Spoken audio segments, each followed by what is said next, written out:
ألاز ضعفان كأنه؟ شكلك ما عم تاكل منيح. لا أمي، لازم بياكل عن 3 أشخاص، لا تخافي عليه مثل النمر. ايه مزبوط أخي، أنا عم آكل كتير أمي، الأخضر واليابس، بس هالشي لا بيفيدني ولا بيفيد غيري. شو قصدك بهالحكي؟ أنا رح أقول لك أمي، هاد وقت كنا عم نحضر السفرة أنا وشاغلة ما ساعدنا لهيك عم يحكي. هاد ما له فايدة بشي غير الأكل، انسي. ايه صح. إيه وانت وضعك مو عاجبني، قرب لشوف. وشك شاحب كتير كمان. وشي أنا؟ ايه انت.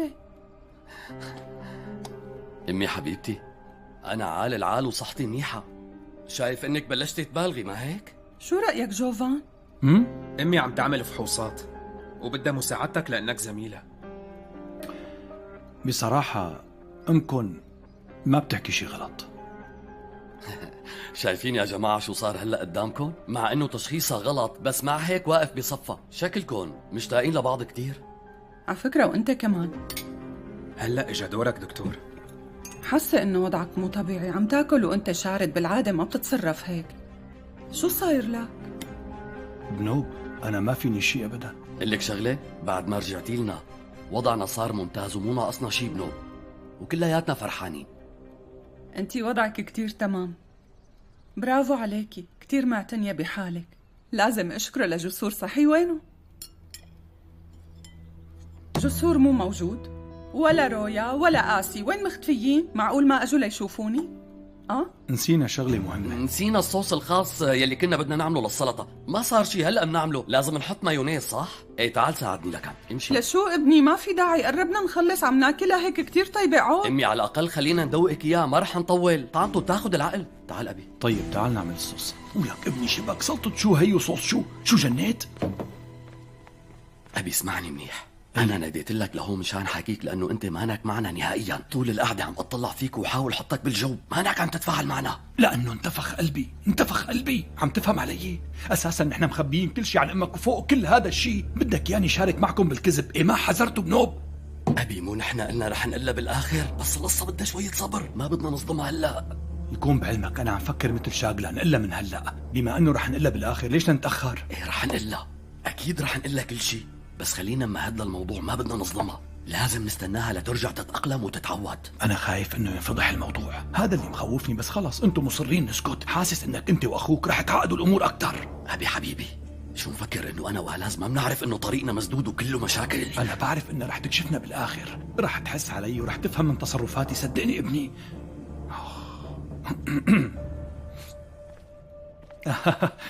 اسمعوا مني وخلصوا صحونكم. مشان ما تسمعوا لكم كم كلمة من أمكم شوي تانية. ايه طبعا بدي سمعكن حكي، عطيني لشوف لهون، خليني دوقها. احكوا، شو كنتوا عم تتهامسوا بالمطبخ انت وابوك؟ بتعرفي السؤال يلي قسم البلد نصين، يلي بيقول انه الجزمز بينعمل ببصل او بدون بصل؟ كان عنا جدل بيشبهه بس النتيجة بتستاهل، رح تتفاجئي. طلعت طيبة والله، كتير طيبة. شو حطيتوا بقلبها؟ صار دوري هلأ لأخذ رأيك. هدول شغلي أنا بلا جلوتين. انتي عاملة الخبز؟ ايه سندويشة ما كنتي تلفي؟ النت ما خلى حدا جاهل. واللحمة شغل ألاز. حاجتكم بقى، هذا وش يعمل لحمة؟ انت عملتها عن جد؟ طبعا هو جابها من المطبخ، يعني هي خطوة صغيرة بس بالنسبة لآلاز خطوة كبيرة. الظاهر صرتوا أحسن بغيابي، ما؟ ايه وقت الإنسان ينجبر بيضطر يتأقلم مع الوضع الجديد، مو هيك؟ طيب تمام، أنا شبعت، ما عاد فيني آكل ولا لقمة. وهلأ إذا شبعتوا أنتوا كمان خلونا نقوم نضب الأكل وننظف، وخلونا نروح على بيتنا. بدي روح أخذ دوش، وبعدين بدي شوف تختي اللي اشتقت له، وعلى بالي كمان إنه مستحيل ما تحلينا. والمكيف عطلان ونسينا المفتاح هونيك، لهيك ما فينا نروح. شو بكن أنتوا؟ شوفي اوف اي خلص خلونا نقلها ونخلص من القصة. شو عم تقولي انت؟ امي رح نخبرك كل شي لا صار. أمي نحن ما رح نخبرك بشي، ولا قلك؟ بنتك شاغلة جابت قطط صغار على البيت، تعرفي إنها ما بتبطل هالعادة من صغرها، والبيت تعبى حشرات، ما رح نقدر نروح. إيه شو هالشغلة؟ بترشوا البيت وببساطة بيروحوا. ايه معك حق، اساسا نحن لانه رشينا البيت ما فينا نفوت حتى ما نتسمم. ايه البيت مرشوش. لازم رد تليفون ضروري عن إذنكم.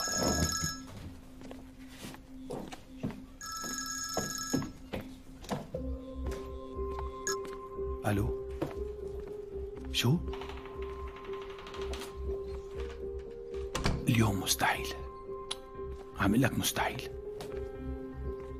فيني افهم شو اللي ما عم تفهمه من حكي بالضبط؟ لا، ماني معصب منك ابدا. لا لا لا، اوعك تجي، لا تجي لهون. ليش بدك تجي اساسا؟ قصة عائلية، بسبب قصة عائلية ارتحت هلا. وضعكم مو مريح. مين؟ وضعنا؟ ليش بقى؟ في شي مخبينه وبدي أعرفه. حاجية؟ ما في شي بنوب. شاغلة؟ أمي نحن رح نقوم، طالعين يلا. نروح أمي. شو بكون لوين قايمين؟ طيب يلا معناتها قومي. أنا كمان جاية معكم. شو بدي بدك أروح شوف تعملي حالة معنا؟ البيت. أنا بدي أروح معكم، ما فيكم لك أمي شو تتركوني بده هون. ياخدك؟ فهميني، بدك تروحي تفحصي البيت يعني مانك معقولة؟ أمي لسه هي وصلتك على البيت، عدي ارتاحي شوي. بدكم يعني ضل بالبيت؟ لا ترجعوا لي بشي مشكلة كالعادة ما؟ ايه مزبوط، بس هالشي زمان هلا كبرنا. صحيح، لأنه الإنسان لازم يعيش مثل ما بيحب. شاغلة أنت شو كنت عم تقولي بهالخصوص؟ لازم نعيش اللحظة، لأنه الحياة قصيرة. نحن رايحين يا روحي. يلا باي. خود شاغلة. يلا أخي. امشي شاغلة، يلا. يلا باي أمي. يلا شاغلة امشي. يلا تعالوا يلا. المساء. باي. يلا شاغلة، يلا يلا. ولا كلمة. ناطرتكم على العشاء المساء. ماشي أمي. ايه امي رح نجي. أنا حاولت وانا عم اعمل لك حركات، ليش ما عم تفهمي؟ لك اذا ابي ما فتح تمه وانت ليش ما سكتتي؟ ارحمينا. أنت مانك منطقية أبدا. مفكرين أمي غبية وما رح تقيم قيامتنا بس تعرف؟ اطلعي يلا، اطلعي بالسيارة وسكرينا على السيرة بقى. طيب اترك إيدي. لك لأول مرة أنا وآلاز نفس الرأي، اركبي.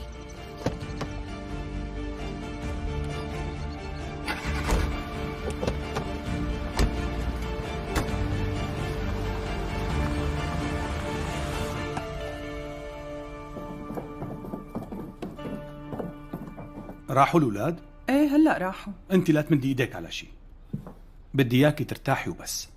ببقى انا بضب كل شيء. في عندي شغله صغيره، نص ساعه وبرجع بضب الطاوله وبنظف كل شيء. انت لا تاكلي هم اي شيء، ماشي؟ شو يعني رايح على المشفى؟ خليني روح معك. لا لا، مو رايح على المشفى. رفيقي طلب مني مساعده بموضوع مهم، مشان هيك لازم روح شوفه وارجع. يلا ما بطول. تمام حبيبتي؟ جوفان، عود لنحكي شوي. يلا عود لشوف لو سمحت.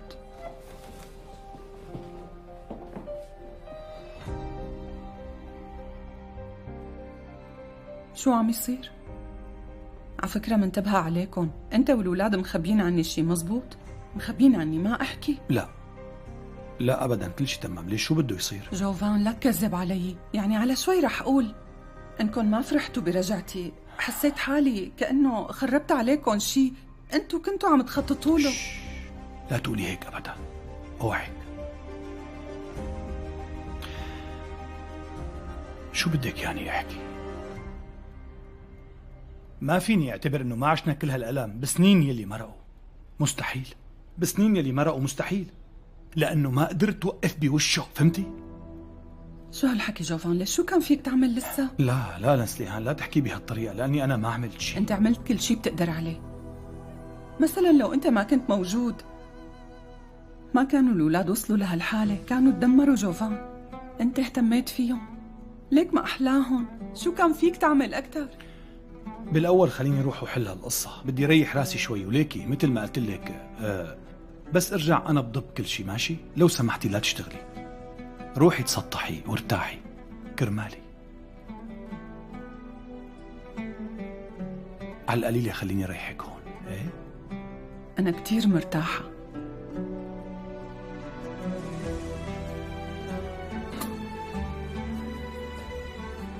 طيب انا ما بطول. ماشي تمام.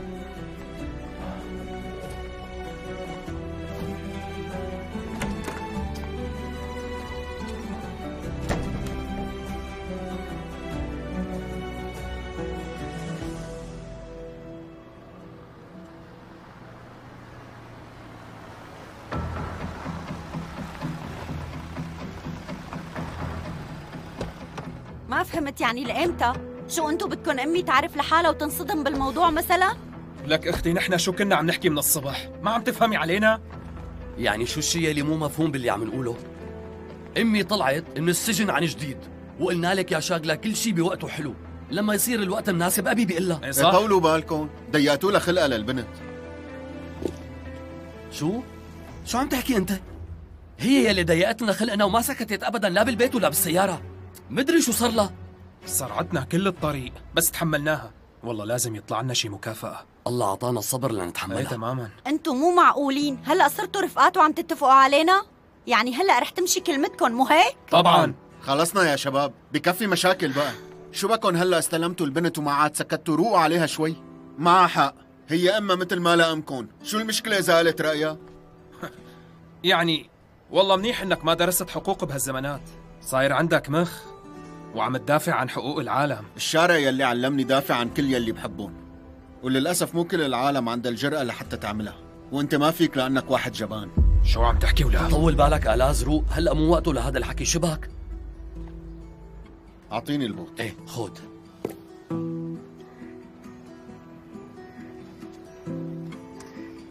اعطيك كندرتك كمان. شو بك ليش عم تتصفني؟ هاي الكندرة إلي، جسور دفع لي حقها. ايه حكيها مزبوط، أنا اشتريت لها إياها للأميرة، تكرم عيونها. قلت لكم أنا بحط يلي بحبهم بعيوني التنتين. منيح. روحوا الله لا يردكن.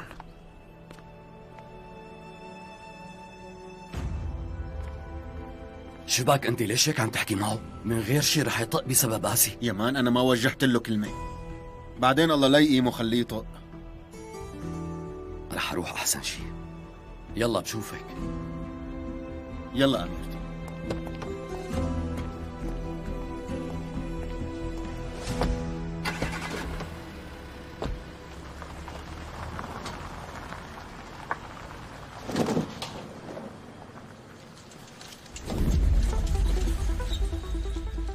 من سنتين بهديك الليلة الملعونة صار شي وقلبنا كل حياتنا.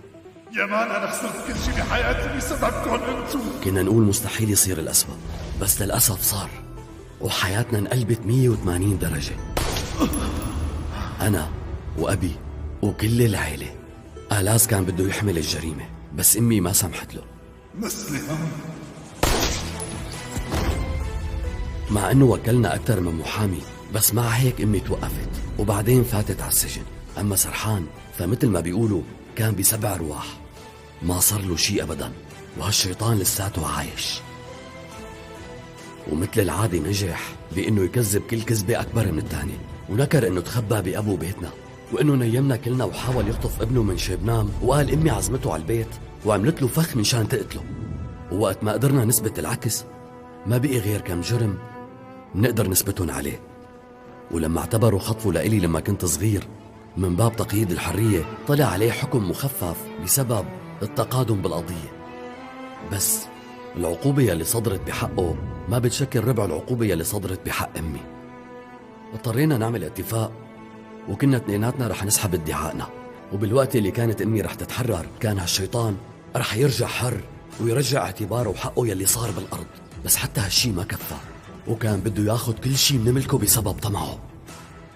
ولحتى يغير إفادته بحق أمي طلب منا بالمقابل ياخد كل شي، بيتنا والشركات والأراضي.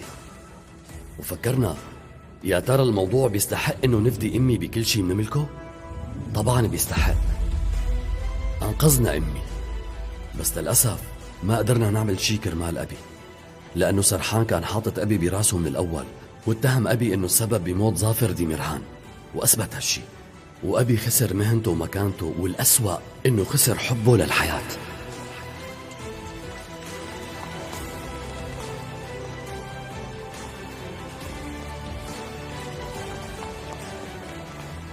ونحنا مثل هالبيت عم نحاول نوقف على رجلينا رغم كل الدمار.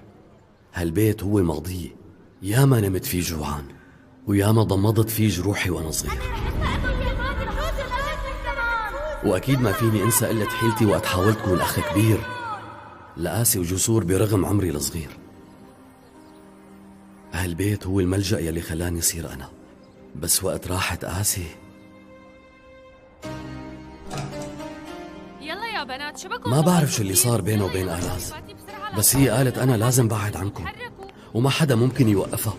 هي ما قطعتنا ولا عملت مشاكل، هي بس راحت ومشان تبعد عن آلاز بعدت عنا كمان. يلا قومي بسرعة، قومي غيري لي لبسك، خليني نقي لك شي حلو. يلا لشوف، شوفي لي هاد شلون عم يلمع.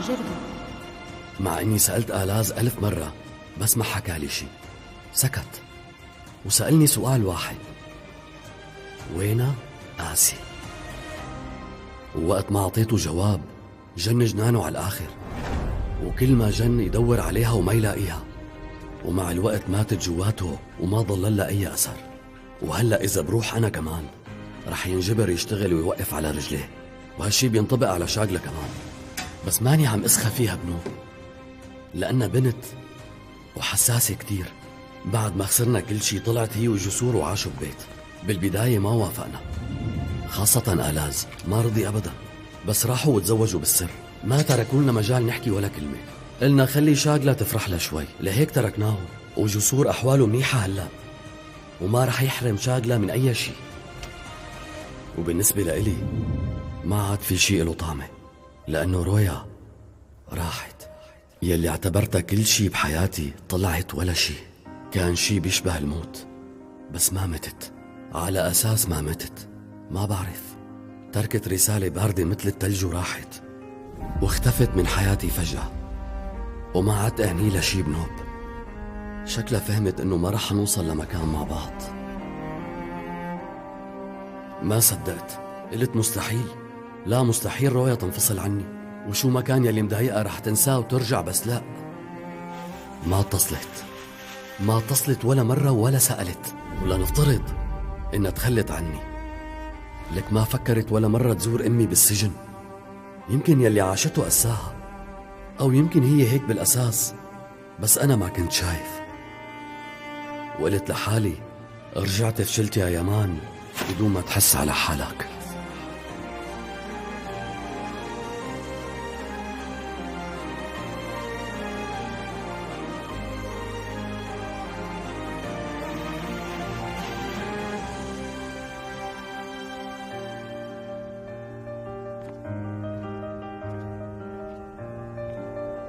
يمان بترجاك تلاقيني، أنا ببيت هاندا، البيت اللي لقيت بزبالته هاد الكتاب.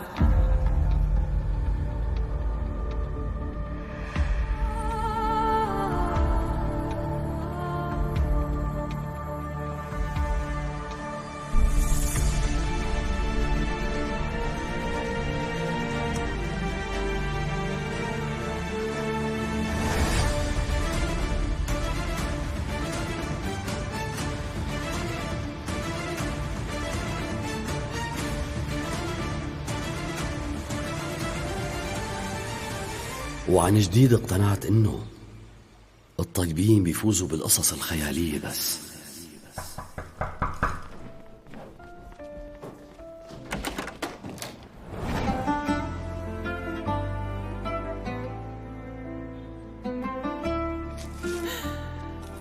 يا الله ما أحلاهم، مخ ريحتهم بتشهي. أنا بشلحك يا لا ليش؟ أنا بشلحه لحالي. تمام خلص، لا خليني أخذ عنه. وقت حدا يساعدني ما بعرف اشلحه.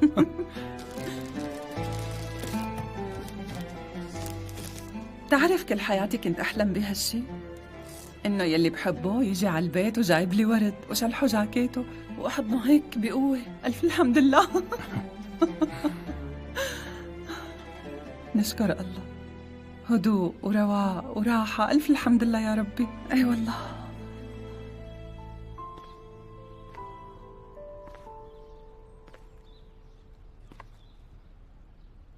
رايا وينها؟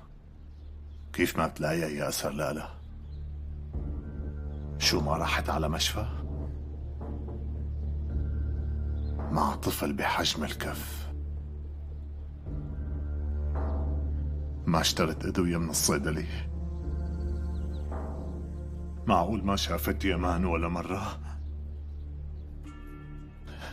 ما تخطط الإشارة الحمراء؟ انشقت الأرض وبلعتها؟ لا سرحان بيك، ما لقينا لها أي أثر.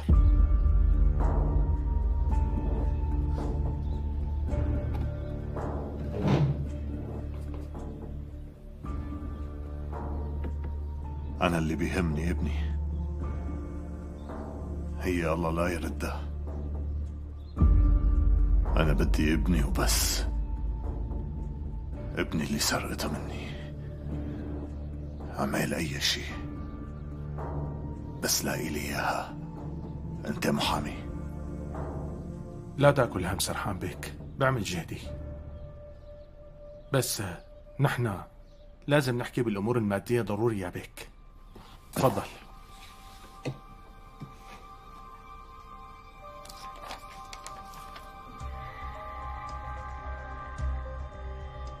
الأسهم تبعنا لساتها منخفضة.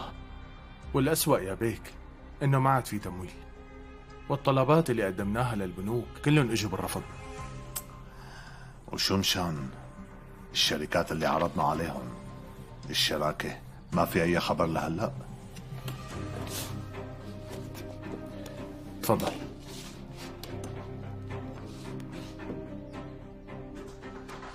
شو هدول الملونين؟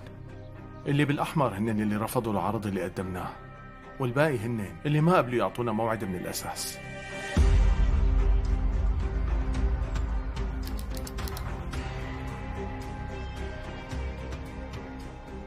في طرق لنتجاوز المشاكل المادية. أنت محامي، بس اللي بيهمني تلاقي ابني. نفيسة نفيسة نفيسة، روحي حبيبي ابني، حبيب قلبي يا عمري. توجعت يا روحي؟ قلي حبيبي شو عم يوجعك؟ ايدك شي؟ وينك انتي نفيسة؟ بشو كنتي مشغولة؟ أنا ما قلت لك إنه ما بيصير تتركي أمير لحاله ولا دقيقة؟ يا خانم أنا رحت لأعمل اسكتي وما تتحججي بنوب. شو ما في حدا بالمطبخ لتعملي انتي؟ ايه بس هن ما عم يسخنوا. معقول لسه عم تجاوبيني؟ طلعي لبرا، طلعي ولا عاد تفرجيني خلقتك. اسكندر ما بقى بدي هي، ما عاد اقدر اتحملها، لاقي لي حدا محلها. ابني حبيبي ما صار شي يا روحي، صرت منيح. ما طابت. بتعرفي منيح انه هالشي صعب يا هندا. والله هي مشكلتك انت، بدك تلاقي شي طريقة تسكت فيها هي المربية وتخلصني منها. روحي حبيبي. امي خلينا نروح لهنيك. تعالي نشوف شو في. تعالي شوفي هدول. تعال حبيبي. شو هدول ماما؟ ليك شوفي. بتتذكر مرة وقت كنت بالسجن أنت اجيت وجبت لي ورد؟ هيك خبرني الحارس وقتها، قال لي اللي اجا يزورك جايب لك ورد بس ما قدرنا ندخله لأنه ما بيصير. ايه هيك صار. ما كنت بعرف انه ما بيصير، ما كنت بعرف قوانين السجن، بس بعدين عرفت. قال لي فيك تجيب لها بس كتب وتياب ومو أكتر من هيك. قديش غريب مو؟ حتى انه نشم الورد هو حرية ما بنعرف قيمتها.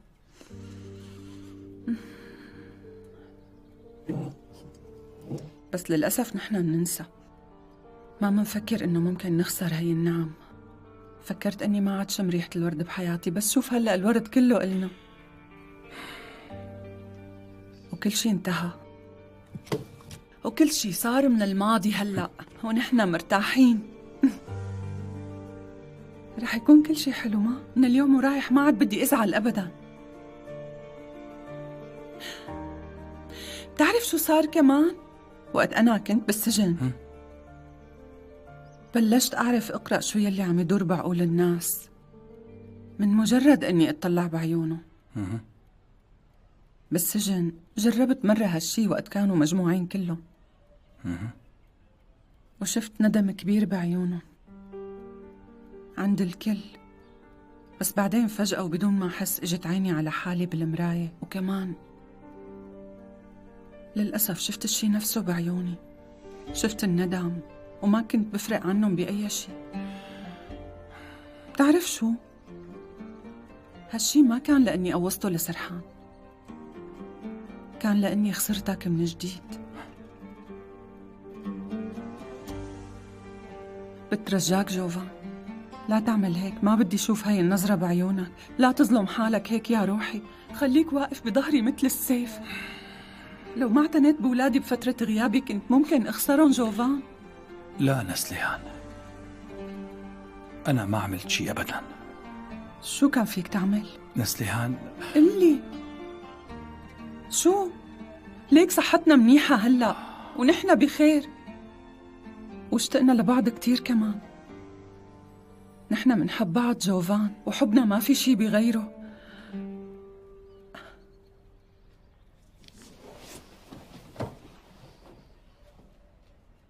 تتزوجني؟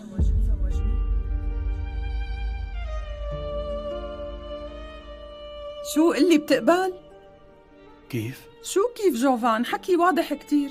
حسب يلي بعرفه انه شاهدين ومأذون وما بدها غير هيك، صح حكي؟ فورا. انت هلا ما عم تمزحي ما هيك؟ شوف اذا بدك بركع شو كمان. عم تعملي؟ وقفي، شو هذا اللي عم تعمليه؟ معقول؟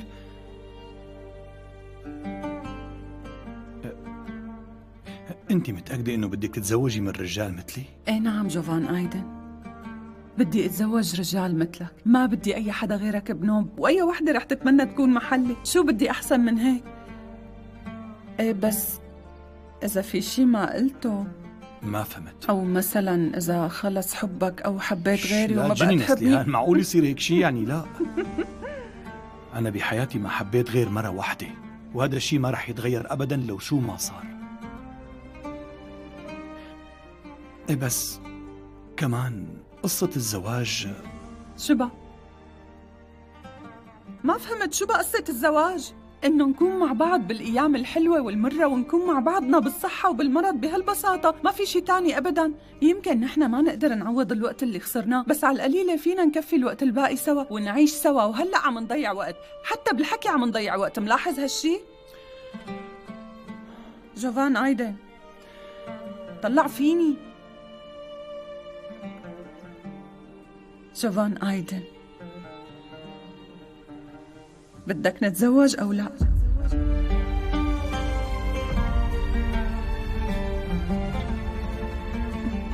رح تتحمل طبعي الصعب، وإني ما بقول صباح الخير الصبح قبل ما أشرب قهوة وإني بصير مزعجة شوي بس جوع. بدك تكون معي؟ أنت موافق تقضي اللي باقي من عمرك معي؟ بدك نكون مع بعض ونساند بعض دائماً؟ رح كون أسعد مرة بالعالم.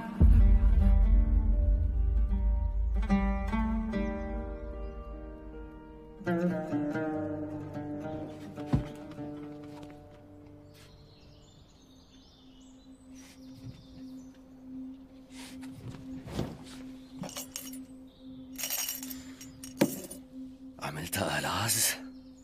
لا ألاز.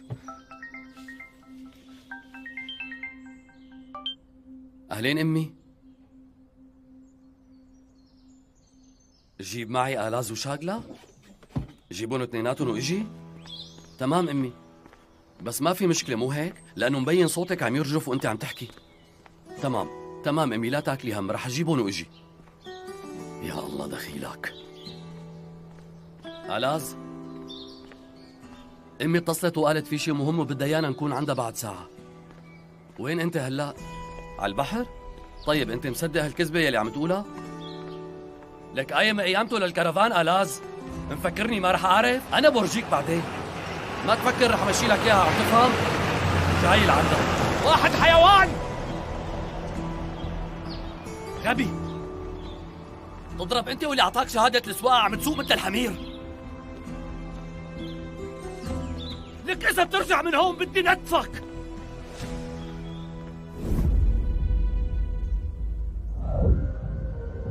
لك أنا عم جمع هالمصاري مشان تيجي تصرفهم هون يا ألاز؟ يا زلمة شو بتبالغ؟ يلي بيسمعك بيقول سرقت لك ثروة كبيرة. إيه هي ثروة بالنسبة إلي؟ هي عرق جبيني. تفضلوا. خلصنا بقى، لا تعمل قصة. لك حاج تحكي وتتفزلك بضربك ها؟ تفضلوا رح تنبسطوا. بعدين أنت أكيد ما رح تفهم يلي عم قوله لأنه مالك متعود بحياتك تتعب بالمصاري. تفضلوا يا شباب، تفضلوا لعندي. شكرا لك. ليك يا مان، هذا المطعم عنده مقبلات طيبة كتير، تعال نفوت نجرب. لك شو عم تحكي؟ ما معنا مصاري. لك خلص بعد اتركني بقى. ألاز، لك فهمني انت شو جاي تعمل هون؟ شو لك شغل هون؟ شو عم تساوي؟ على شو عم تدور؟ على المحلات اللي ممكن تغني فيهم. ما ضل غير هالمحلات. مين؟ آسي صح؟ آخ منك. لك شو رح تعمل آسي هون يا ألاز؟ البنت عم تتصل دايما. كل اسبوع وبتقول انها منيحة كتير. تطلع شوف هالمكان كله زعران. مستحيل. لك يمكن هي بطلت تغني حتى. لا ما بطلت، متأكد. وشو عرفك؟ لأنه في صوت جواتي.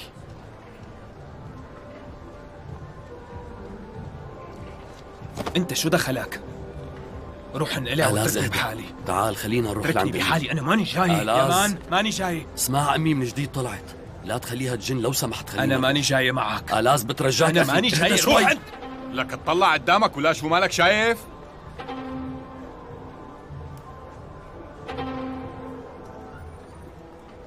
كأنك عم تحكي معي. حكى معي أنا. ليك أخي نحن ما عم ندور على المشاكل. بعد هيك ايه حكيت معك خير؟ يا صغير لازم تعرف حدودك منيح قبل ما تيجي بكل هالثقة وتوقف قدامي. لك انت شو عم تخبص يا حبيب امك؟ هوب هوب هوب، لا تجيب سيرة الأم. خير إن شاء الله ليكون حكينا عن أمك. مع الأسف.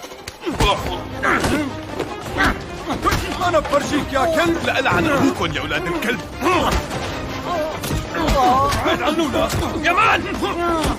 أنا بفرجيك أنت وياه. يا شباب بعد هيك. يا شباب ما بيصير هيك. طولوا بالكم يا شباب، طولوا بالكم. ما بيصير هيك يا شباب، طولوا بالكم. طول بالك.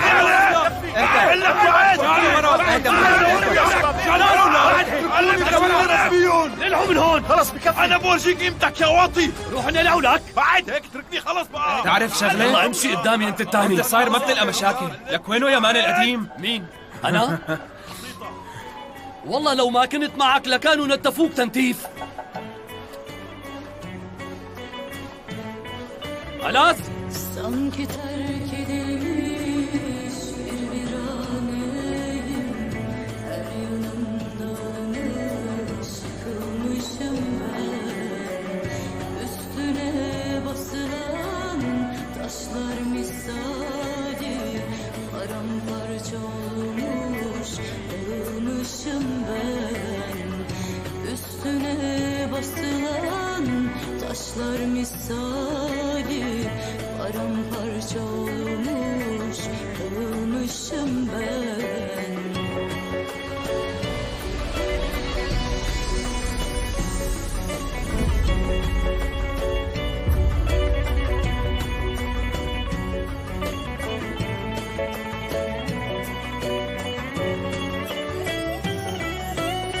Çaresiz kalmışım, gözlerim şaşkın, çile rüzgarında savrulmuşum ben. Çaresiz kalmışım, gözlerim şaşkın, çile rüzgarında savrulmuşum ben. Dertler derya olmuş, ben de bir sandal, devrilip batmışım, boğulmuşum ben. Dertler derya olmuş, ben de bir sandal, devrilip batmışım, boğulmuşum ben.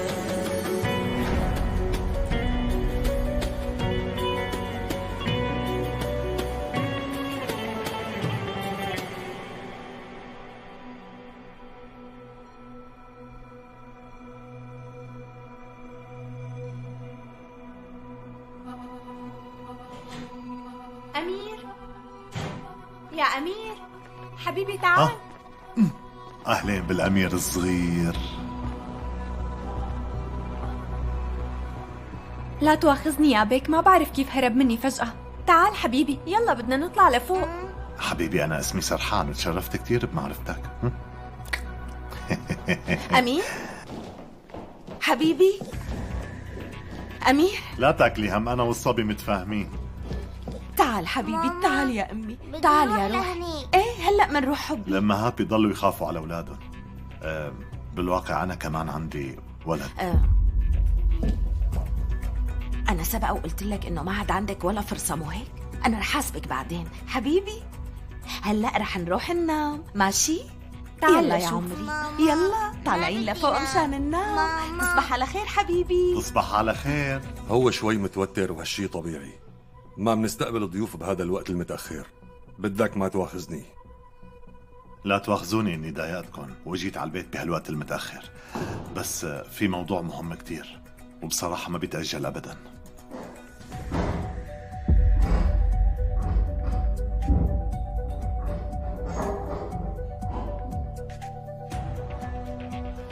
تفضل خلينا نكفي برا.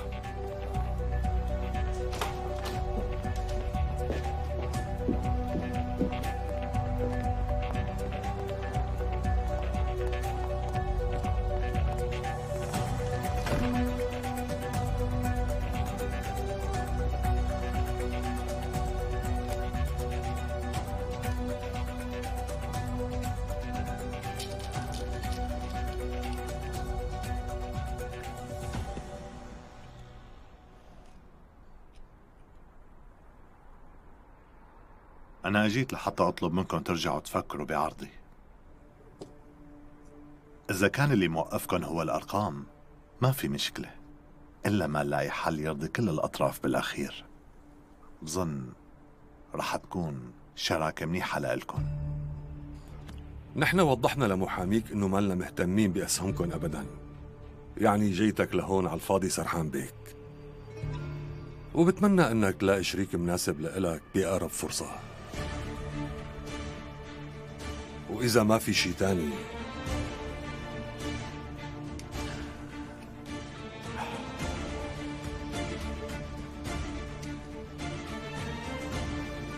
حرام، مع أنه فكرت إنه رح تكون شراكة قوية كتير، لأنه بنهاية الأمر نحن اثنين مغدورين، مو هيك؟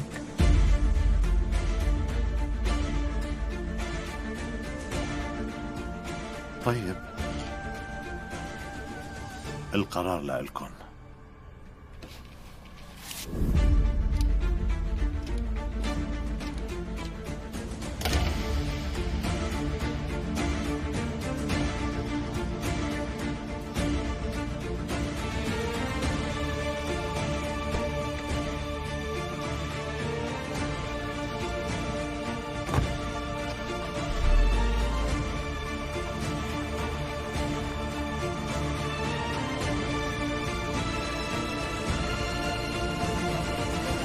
لو أنا عم قول أولادي تغيروا، شو اللي تغير فيهم؟ طلعوا متغيرين للأسوأ. شو اللي تغير فيهم؟ من أول يوم بدي عالج الجروح. تعال ابني، انتو أغبياء شي؟ مو معقولين يعني على القليلة يكون في سبب لحتى تمسكوا الناس بالطريق وتضربوهم. لك مين مفكرين حالكم؟ لك والله طلع الشعر على لساني وأنا عيد بهذا الحكي، بس أنت ما مليت تسمعوا. لك اقعدوا عاقلين يا ابني. أبي الشباك كلهم كام جرح، نحن بشر رح نطيب بالنهاية. كم جرح قلت لي؟ لك بتعرفوا انه الضرب اللي اكلينه كان ممكن يقعدكم بالبيت؟ بس منين رح تعرفوا؟ لانه لو بتعرفوا ما كنتوا تخانقتوا من الاساس. يا ريت تخبوا هالنصايح للسيد آلاز، لانه اذا بضل عم يتصرف بهالطريقه رح تتخربط واجهته ويتشوه. اتذكر اني قلت لك اتركني بحالي. لك يا مجنون، لو ما كنت موجود كانوا رجال شوهوك وكنت بالمشفى هلا، ولسه بيقول لي اتركني بحالي. ماني تاركك. تستاهل. وانتي شو اللي عم يضحكك؟ على شو عم تضحكي؟ يعني حلو الواحد يشوف شغلات ما تغيرت بعد كل هالوقت. شو يعني هالحكي؟ شو اللي ما تغير؟ شو هو اللي ما تغير؟ انتو حالكم غريب كتير، حاسة عليكم بس ما بعرف شو الموضوع لهلأ. ما في شي بنوب، كل شي على حاله ونحن لسه منحب الأكشن، وبنتك مثل ما تركتيها. ايه كنتي بدك تخبرينا بشي ولهيك جبتينا لهون كرفتي. ليكنا عم نسمعك امي. نحن رح نتزوج. كيف؟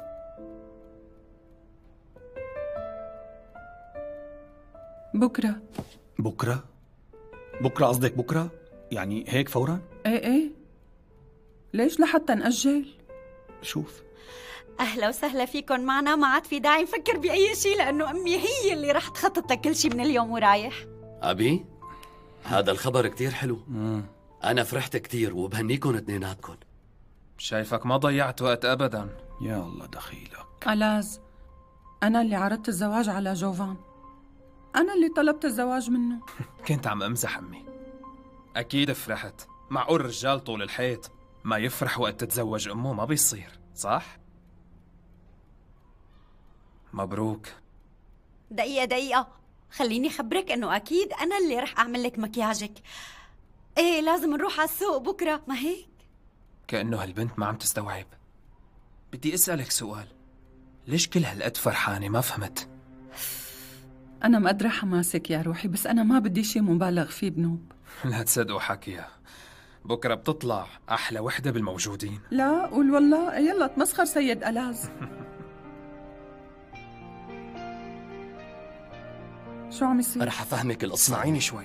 ليكي انت حلوة وبيلبق لك كل شيء. أكيد رح تكوني أحلى مرة تركوني. بكل لا العرس. روحوا أنت وياه اتركوني. دخيلوا أنا اشتقنا لك كتير. لا تبوسوني هيك. أصلا معصبة منكم، ورح نحكي بالموضوع بس نروح على البيت. إيه يلا اليوم المساء رح روح معكم على البيت لأنه عندي كم غرض لازم جيبهم لهون ضروري، بس كمان رح نقعد ونحكي بكل شيء. لا ما بيصير. مستحيل. وليش ما بيصير؟ شو السبب؟ ما خلصتوا رش البيت لسه؟ لسه ما خلص. شو اللي ما خلص؟ ليش شو عم تعملوا؟ ايه شو طلع ديناصور بالبيت وعم ترشوا لك ابني؟ لا رح اقول لك امي. مو انت كنت رح تحكي لها؟ شو صار لك هلا؟ احكي، مو على اساس الموضوع عندك. تفضل. ليش ما بتحكوا لابني؟ احكوا لامكم ليش صعب تروحوا على بيتكم. يلا. ليش؟ صراصير. ايه صح. يعني نحن رحنا على البيت، الحشرات بس اللي ماتوا، أما الصراصير بكل محل موجودة. لهذا السبب قررنا نرجع نجيب الشركة لترش البيت. حتى انه في حشرات كبيرة يا امي، اكيد رح تخافي منهم. البيت وسخ وما بينفات عليه، لهيك رح انام انا وآلاز بالفندق. ايه بالضبط. قلت لي حشرات كبيرة، لهيك ما فينا نروح. طبعا خلص روحوا ناموا بالفندق لك، بس أنا صار عندي فضول لهيك حابة أسألكن. رويا وينها؟ فيكن تضلوا عندها، مو أحسن ما تروحوا على الفندق؟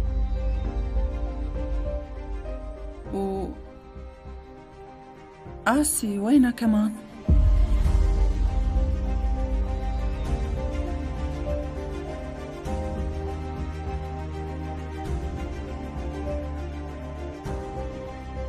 وجسور مو موجود.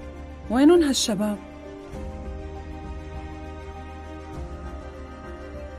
ما حدا رح يجاوبني؟ تمام لكان خليني بلش. جسور منيح، مشغول كتير هالفترة، عم يشتغل، لهيك ما قدر يجي يشوفك لهلأ. انت بلشت تسرق منا يا واطي، ما هيك؟ فكر انه ما رح نعرف ولا؟ معلم صدقني انا ما كذبت، انا ما سرقت شي منكم بنوب، بحلف يمين اني ما مديت ايدي حتى. اخراس وحاج تنكر، في ناقص 20 جرام، واذا مو انت الحرامي فهو حدا قريب منك.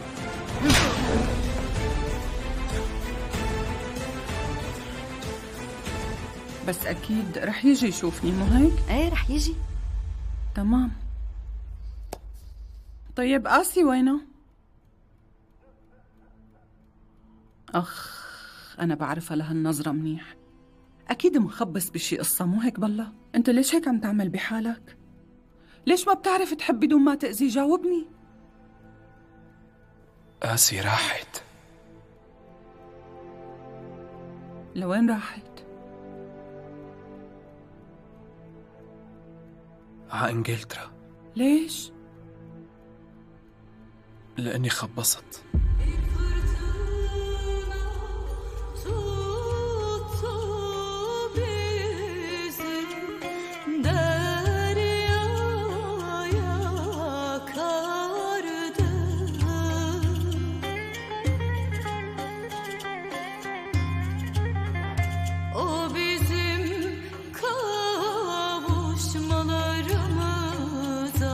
Yarim maşer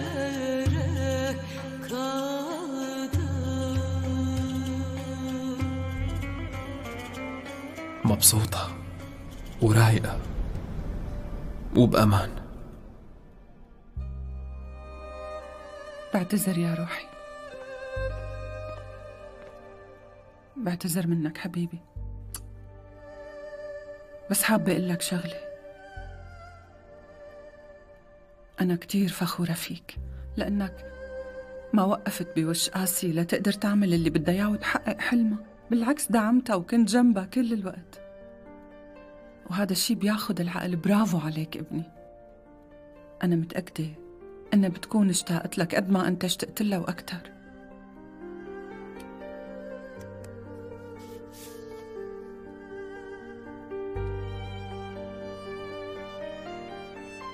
ايه، وبالنسبة لرويا شو عم تعمل؟ جان كبر مزبوط؟ شو وضعها هلأ؟ ما بعرف، بظن انه مناح. شو يعني ما بتعرف؟ قلت لك ما بعرف يا امي، ما بعرف شو صار، بس رويا تركتني وراحت. مستحيل صدق هالحكي، رويا ما بتعمل هيك. تركت لي رسالة وحملت حالها وراحت بدون ما تطلع وراها. الظاهر انها بس تشوفني بتتذكر شغلات بشعة، ما عم تتحمل تطلع فيني، وكأنه أنا المسؤول عن كل الشغلات البشعة يلي عاشتها. حملتني كل الذنب وراحت. ساعدوني مشان الله، حدا يجي يساعدني، لا تلحقني، ساعدوني.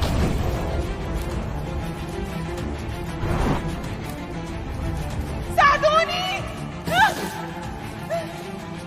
بعد بعد عني، بعد، لا تلحقني، لا لا،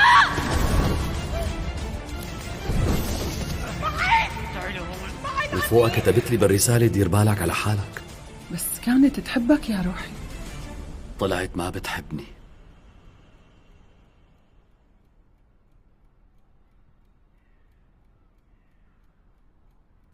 ليك ابني، رويا مرت بظروف صعبة كتير، وأحيانا الواحد بحاجة لوقت حتى يتقبل الأحداث اللي عاشها، ويمكن هي هيك، بس بالأخير تأكد إنه رويا رح ترجع لك وكل شي رح يرجع مثل أول وأحسن كمان. هذا إذا لقيته ليمان هون.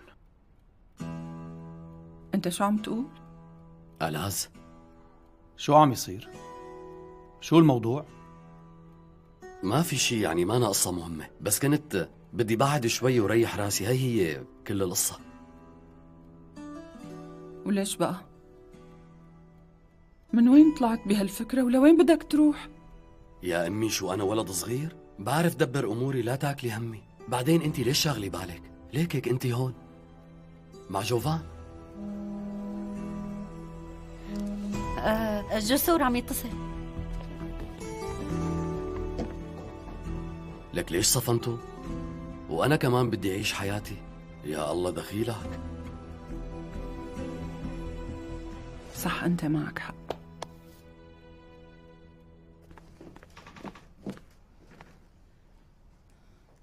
شوفي بابا، شو بدك؟ انتقلت على بيتنا جديد، قلت لأعطيكي خبر. ايه، وأنا شو دخلني؟ مشان هيك عم تتصل؟ لا لا لا لا لا، قلت إذا حبيتي تجي على البيت فغرفتك جاهزة. ما بدي اجي بنتي. شاغلة، يلا نحن رايحين. هذا ألاز ما؟ ايه ألاز، وإذا عارفك اتصلت ما رح يصير خير. الأحسن إنك ما عاد تتصل فيني، خلص بقى.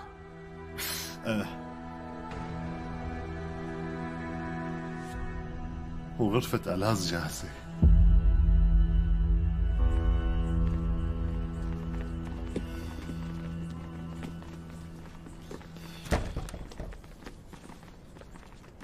يلا يا أولاد، مع السلامة.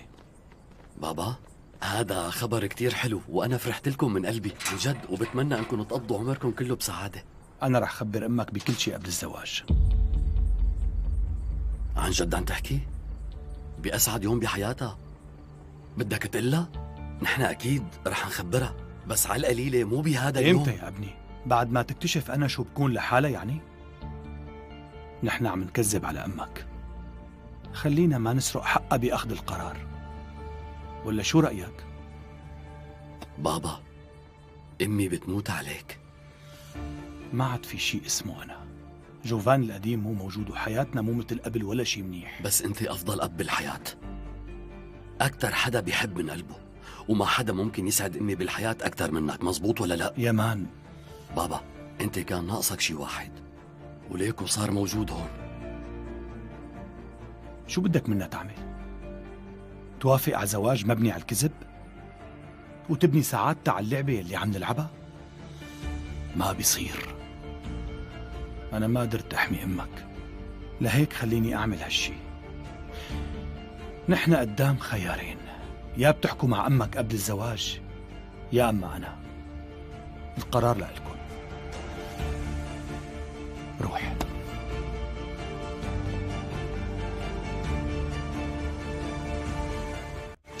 جسور، أنا أجيت. أهلا وسهلا بأميرتي، نور البيت والله أجيتي بالوقت المناسب يا روحي. لما أجيت وما شفتك هون قلت لعمل لك طاولة غير شكل. جسور حبيبي، شو صاير بوشك؟ مو صاير شي يا روحي، شبك لا تبالغي. شو يعني لا تبالغي؟ شوف وشك، اطلع على حاجبك. رجعت تخانقت مع حدا؟ لا، وأنا فرحانة إنك عم تقعد عاقل. والله قاعد عاقل يا روحي، بس شو أعمل، الناس ما عم يتركوني بحالي.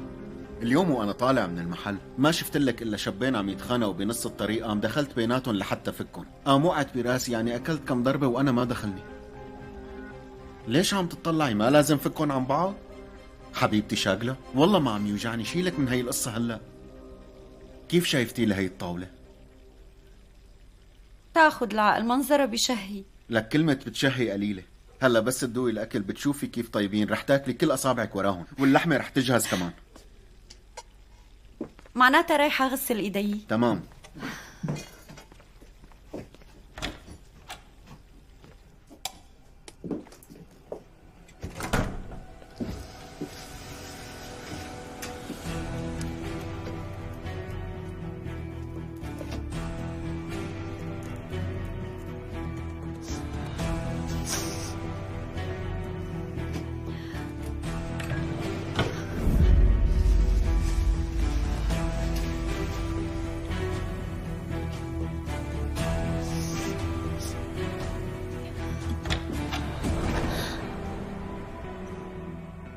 خير يا أميرتي، ضيعتي طريق الحمام ولا عم تدوري على شيء؟ كيف يعني؟ والله أنت يلي رح تقولي لي كيف. ما عم دور على شيء، الضوء كان شاعل واجيت حتى طفيه وهلأ رايحة على الحمام. انت بلش بالأكل، أنا ما بطول.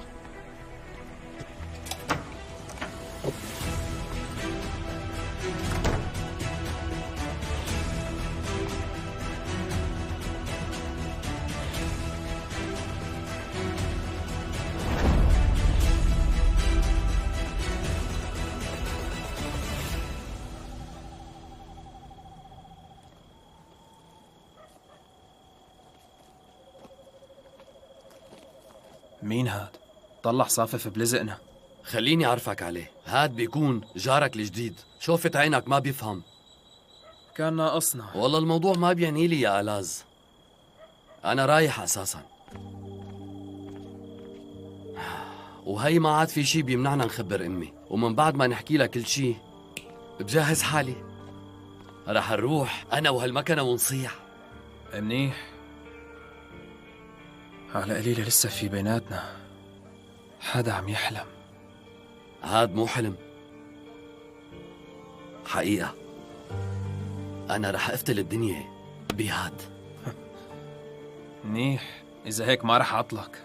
طبعا إذا اشتغل بيكون حظك حلو. ايه رح يشتغل، بس بتعرف في شغلة ما عم بفهمها، هو بيكون شغال بعدين ما بعرف شو بصير له، بيخرب، مدري شو بصير، ما بعرف. بس شايف هالموتور يلي قدامك، أنا بآمن فيه كتير ورح أفتل العالم كله فيه، أو بالأحرى رح فتله، أو يمكن هو يفتلني. يلا يا حبيبي أنت، على فكرة مو حلوة تخجلني ها؟ يلا لا تزعلني منك. لك أنا ليش ما عم بفهم عليه؟ ليش ما عم نفهم على بعض؟ أوف. آسي، بترجاكي لا تعملي هيك، اطلبي شو ما بدك، بترجاكي روح من هون. ليكي إذا بدك بكون جنبك. هذا الولد ما عاد في ولد آلاز. شو عم تقولي؟ أنا نزلت الولد. كان معك حق.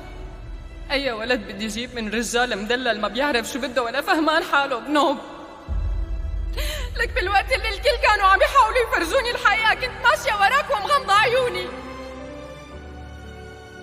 بس هالمرة ما رجعت غلطت بحق حالي. أنا نزلته وخلص.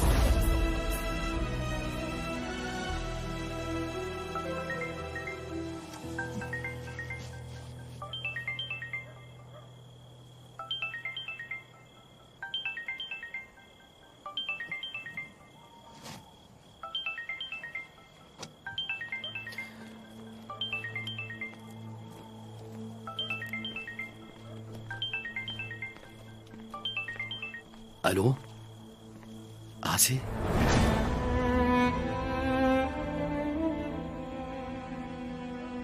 لك انت بدك تجننينا؟ على اساس تحكي كل اسبوع. لك حتى ما عم تتصلي بجسور، وينك؟ انت بخير؟ ما في شي يا مان، بس مليت من نفس المكان فغيرت المدينة لهيك ما قدرت اتصل. انت كيفك؟ جسور شو اخباره؟ انا وجسور بخير، شيلك منا. انت امورك بخير؟ شو عم تعملي؟ بمكان قريب كتير من البحر، مكان بيشبه اللي بالصور، في حواليه شجر هادي ورايق. بتعرف إذا جسور بيشوف هالمكان بطير عقله، هالقد المكان حلو. وبتعرف شو كمان؟ لقيت شغل فورا، عم بشتغل بكافيه.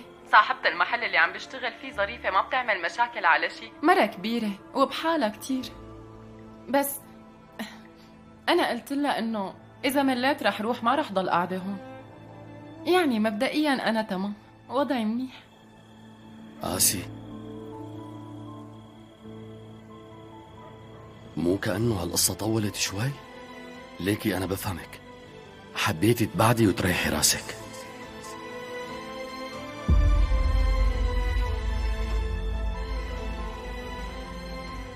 بس اشتقنا لك.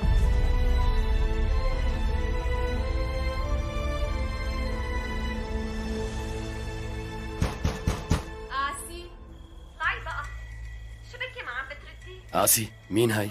وشو بدها منك؟ يا مان برجع بتصل فيك، تمام؟ صاحبة المحل جهزت الأكل، سلم على جسور. برجع بتصل فيكن، يلا باي باي. باي باي. بيوصل.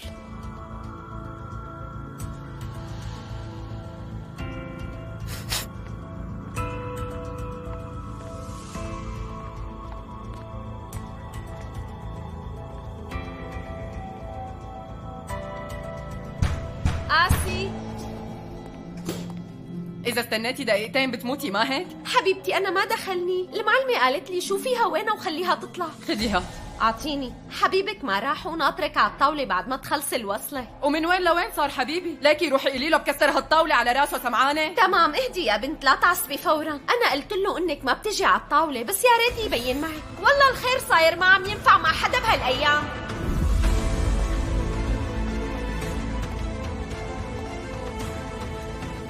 شو؟ ليش ما دقت لك؟ راحت لبرات المدينة.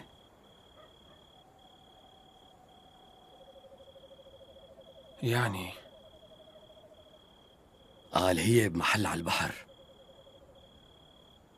كان في حدا جنبها؟ قلي مين؟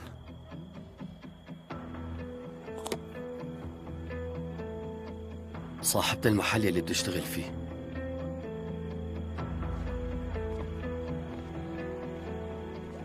ما قالت اسمها؟ شو اسمها الواطية؟ ما قالت لي. قالت لي إنها مرة كبيرة.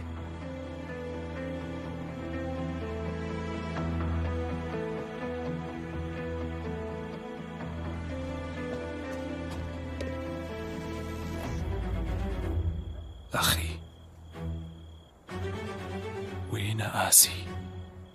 ليك هي ما غيرت المدينة، حاسس إنه هون وما راحت. لك ليش هيك عم تطلع؟ بدك اترجاك شو؟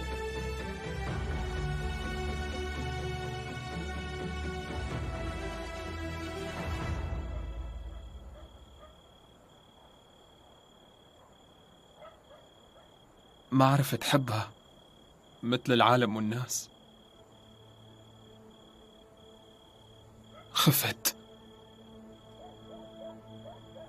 خفت انه صير نسخة عن ابي. ايه خفت وهربت من البنت، بس هلأ صدقني ندمان كتير. ما قدرت انساها لثانية وحدة. انا عم موت يا مان،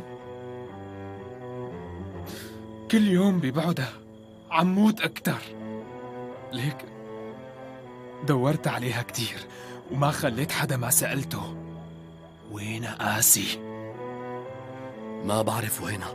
يا مان حاجة تكذب علي؟ انك شايفني عادل حالي حتى يكذب عليك؟ حميد الله، حميد الله انك بتكون اخي. لك نحن ما عم نشوف اختنا من وراك انت ورا كل شي بشع صار معها. انا وجسور كل يوم بنسأل حالنا نفس السؤال، وين هالبنت؟ منيحة؟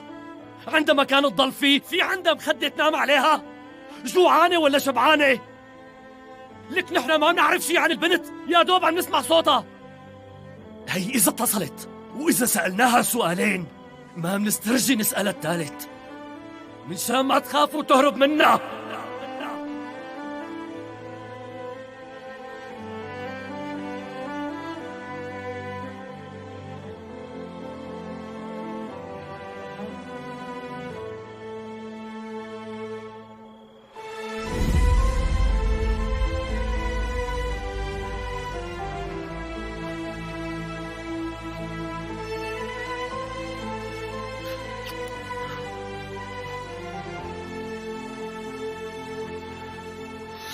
بحلف لك بأغلى شي عندي، إذا عرفت مكان آسي رح أجي وخبرك أول واحد، وحياة آلاز عندي. عم تفهمني آلاز؟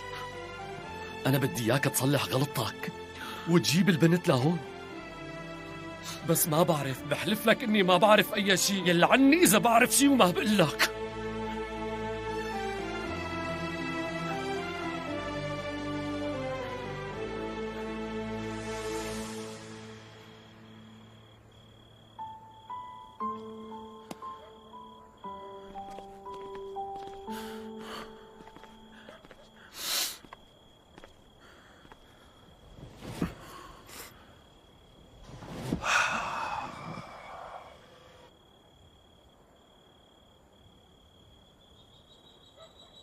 شو رأيك إنه نقبل؟ بشو؟ إنه نحن انتركنا يا أخي، انتركنا مثل مو شايف قدامك، بس أنت أنا بستاهل وقلت هالشي 100 مرة. إيه تركونا يا آلاز، تركونا وراحوا. رويا ما حبتني أساساً. لا روق شوي.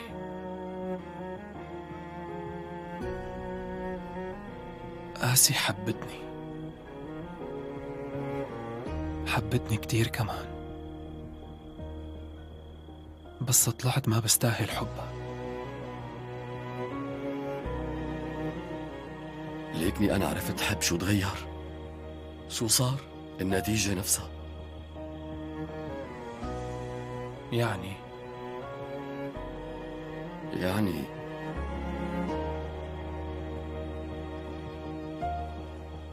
يمكن ما في شيء اسمه حب.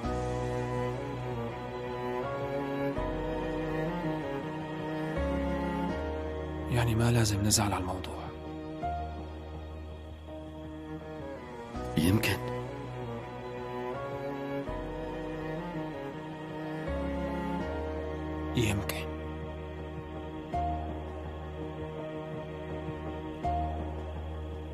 بس أنا كتير مشتاق لها.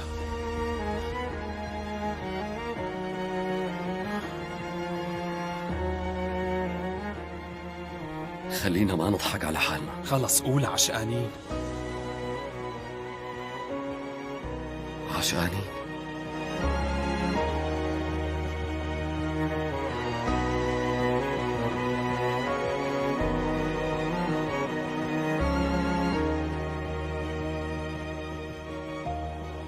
لاز أنا رح أقوم روح، أنت قوم نام.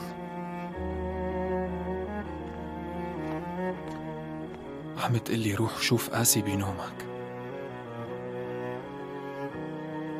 موافق.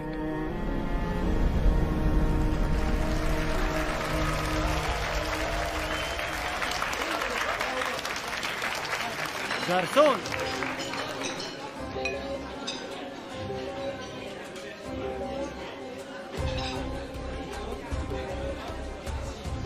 الزبون طلب هالغنية. روح قل له يطلب غنية غير هيك. قاسي الله يوفقك غني له اياها، الرجال سكران ومنطفي هلا، بلا ما يعملنا شي مشكلة وتنتزع السهرة.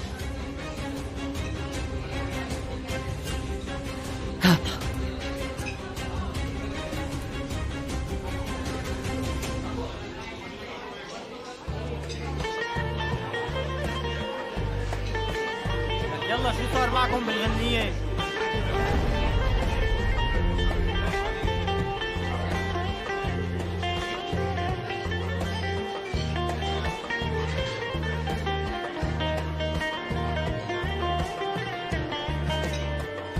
Seni unutmaya ömrüm yeter mi? Ön desem tersine dünya döner mi? Gururum aşkıma لك دخيل الصوت، صوتك بجنن. علم طول بالك. لك خلص خلص روح تمام. ايدي. رح خلص اتركك. فهمت خلص بعدو هيك. شبكن ما رح ساوي شيء. خلص معلم معلم. قيم اهدى. ايدك. تعال لهون تعال. تفضل معلم. الا لهي خليها تجي على الطاولة بس تخلص شغل، قلت لك رح ادفع لك شبك. ما بترضى تنزل على الطاولة، بتخلص شغلة وبتروح، قلت لك هالحكي.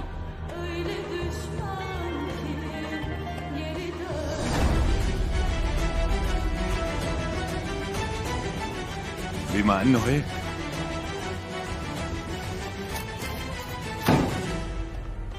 الا بس تخلص تجي على الطاولة وتغني غنيتين. معلم لو بصير معقول خجلك مثلا، بس إذا جاي على بالك غنية اكتب لي إياها، بعطيها إياها وبتغنيها، لا تاكلها. ما بدي. شو نعمل؟ إذا ما بدها تجي لعندي أنا بروح لعندها.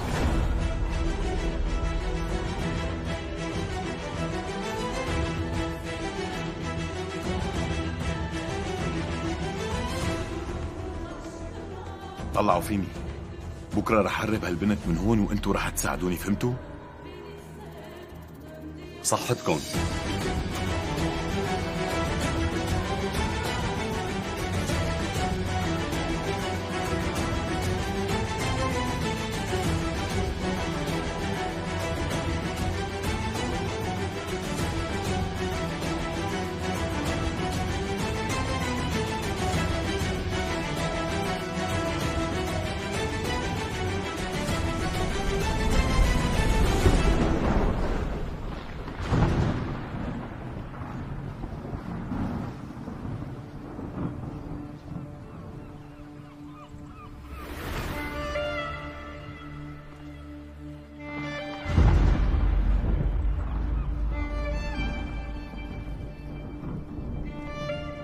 قاسي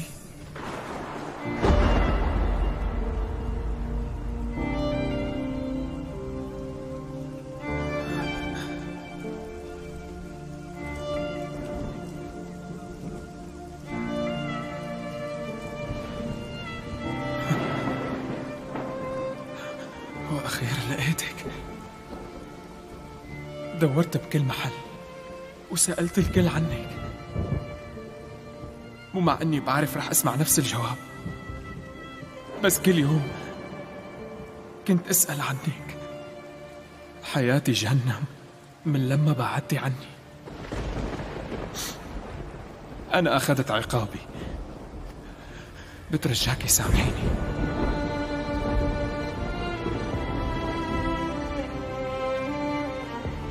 أو اقتليني هون قاسي وعاقبيني هلا على كل شيء.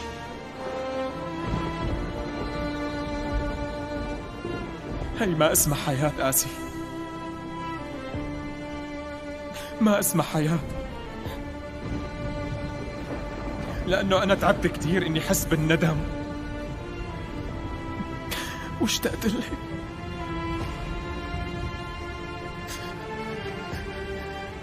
يا أما اقتليني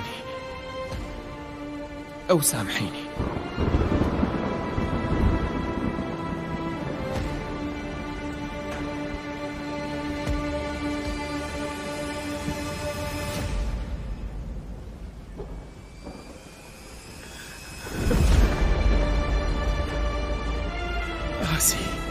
آسي اشتقت لك كتير. أنا اشتقت لك كتير. اشتقت لك كتير.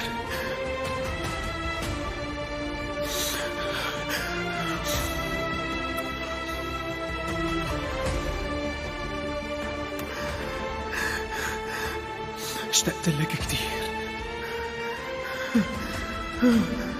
بابا!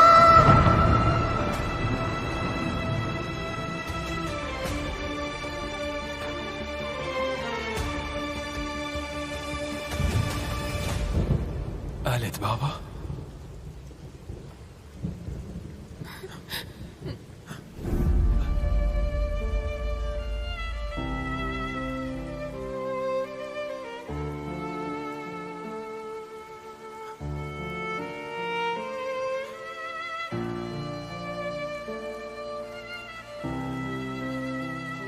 أنا وأنتي وبنتنا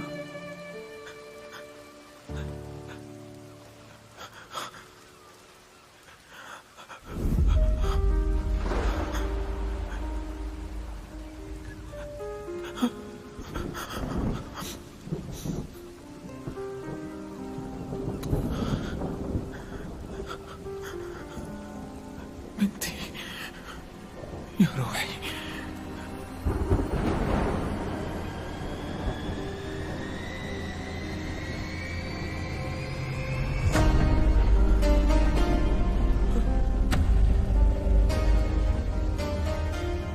شو عم يصير؟ آسي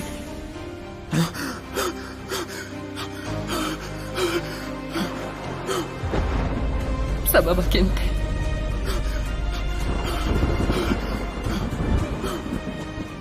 انت قتلت بنتنا آلاف. لا لا بلا بسببك. انت اللي قتلتها. لا أنا ما قتلتها. انت اللي قتلتها.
ألاز وطي صوت هالأغاني شوي.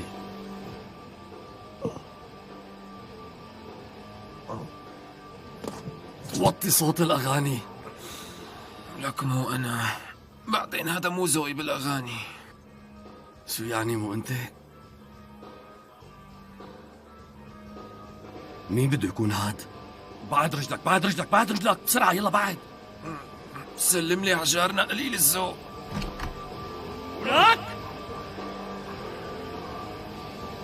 شو رايك توطي صوت الاغاني؟ لك مع مين عم احكي؟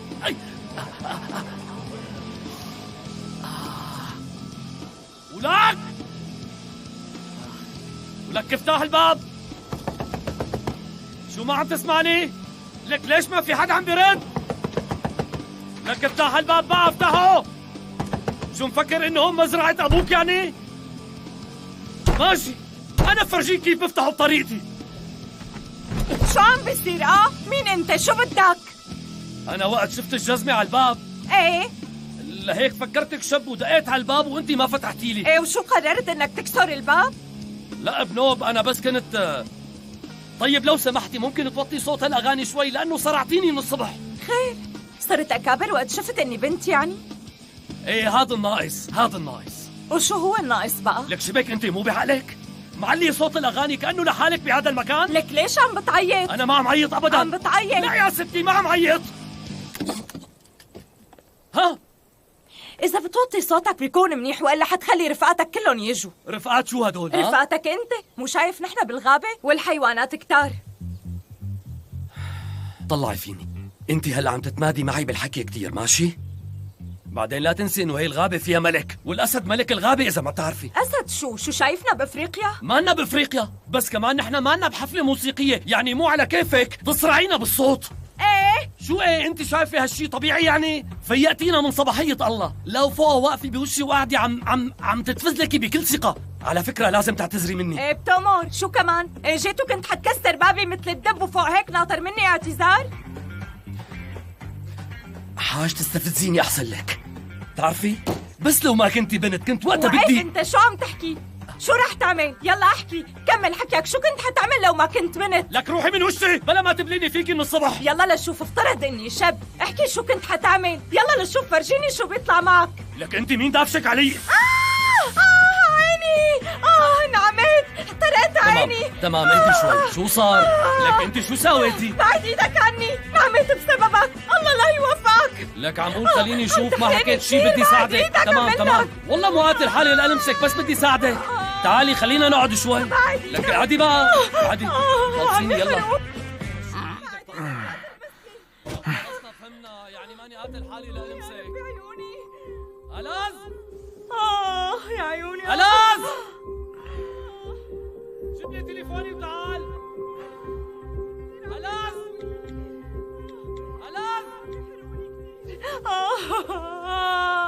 لك ألاز جيب لي تليفوني بقى.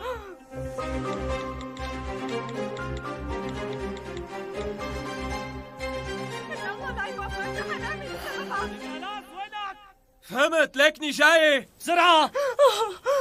خليني شوفها. عمل لك بعد ايدك لا تلمسني ابدا. اهدي بقى، عن جد انت مو منطقية، انا عم حاول ساعدك، على فكرة ماني قاتل حالي لألمسك. عم يحرقوني كثير. طيب خليني ساعدك، اهدي شوي، اهدي. بعد ايدك. ألاز حاجة تصرخ، اجيت. انا انعميت. لك شو عم يعمل هذا هلا؟ يا ربي دخيلك. طلعي فيني، كيف صرتي؟ بعد عني. ألاز اعطيني هاد. شو عملت بالبنت؟ شو هالسؤالات؟ شو بدي اعمل لها؟ لسه بيقول لي ما عملت شي، لك انت عملتني، شو حتعمل اكثر من هيك؟ لك نعطينا بسكوتك. شو هاد؟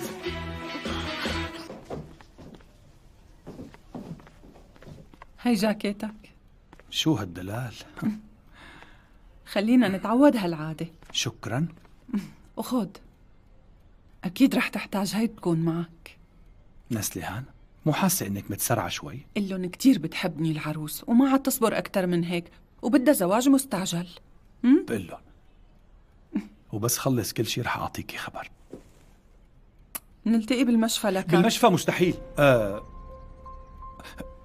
قصدي ما في داعي تطلعي من البيت وتروحي على المشفى، أنا بجي وباخدك من هون ومنروح وبس خلص بخبرك، اتفقنا يا روحي؟ انت هلا قعدي وارتاحي ولا تتعبي لي حالك، ايه؟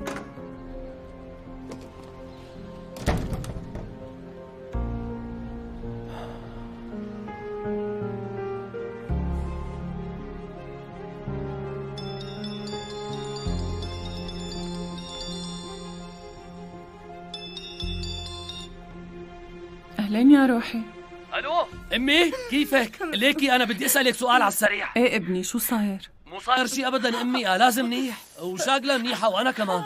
حيوان، لك لسه بتقول انك منيح وبدون خجل كمان؟ مين قال لك حيوان لك علي؟ لا امي ما حدا قال لي شيء، هاد صوت التلفزيون. شيء حلو وكذاب كمان. علي شو عم تعملوه؟ ما عم نعمل شيء امي، هاد صوت التلفزيون. ليش عم توتري حالك هلا؟ كنت بدي اسالك عن رشاش الفلفل اذا اجى على عين حدا. قولي لي شو ممكن يصير بالعين؟ انا بقول لك بينعمل واحد. من وين طلع هالصوت؟ ما تكونوا اذيتوا حدا. ها امي معقول؟ نحن امتى اذينا حدا بكل حياتنا؟ شوفوا على هالحكي. معناها هذا وضعكم الطبيعي، لك حتى أمك بتعرفك. هذا اسمه عنف ضد المرأة. أي عنف ضد المرأة؟ علي مع مين انتوا؟ وينكم هلا؟ لا لا أمي، ما في شي رفيقه. لا لازم الغبي رش على عيني رشاش الفلفل بدون قصده. بيقولوا المي منيحة. لا شو مي؟ لازم تروحوا على المشفى. انتوا بالبيت علي؟ اسمعي، غسلي وشك بالمي بلكي بترتاحي. عم قل لك اوعى تلمسني يا غبي، بعد عني. وانا عم قل لك اني ماني قاتل حالي لألمسك، بس لازم تغسلي وشك بالمي. يلا غسليه. شو عم تعمل يا حيوان؟ طولي بالك، رح نخلص. واقف، شو عم تعمل يا عم حاول ساعدك. لازم تغسلي وشك بلكي بيروح الوجع. لك اسكتي بقى، انا عم اعمل هذا الشيء لمصلحتك ولحتى ما تنعمي. بعد عني عم قل لك. لا اسكتي، خلص اسكتي يا بنتي ولا حرف. صرعتي راسي. خلص بكفي، لا تتقرب علي. استني شوي.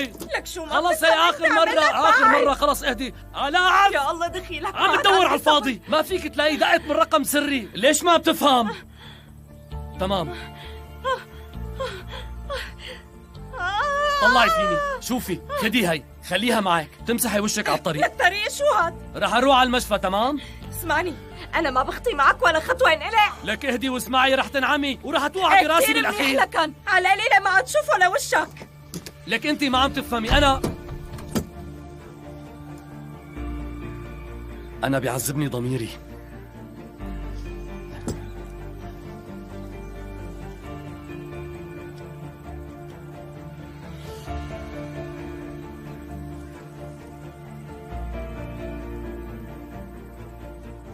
أعطيني تليفوني ولا؟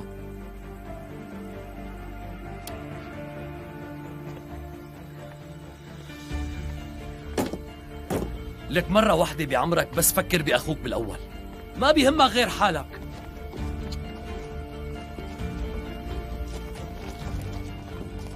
لك مرة واحدة بس. ليك أنا بشو علقان هون وليك أنت شو عم تعمل؟ اطلع بحالك، عايش مثل الدواب. شو بها اجرك؟ ليش هي تركت براسي عقل؟ دعست على برغي بالغلط.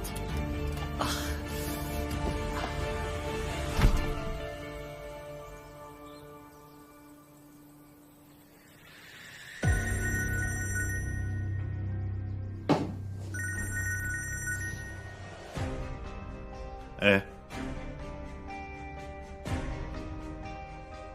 يلا جاي فورا.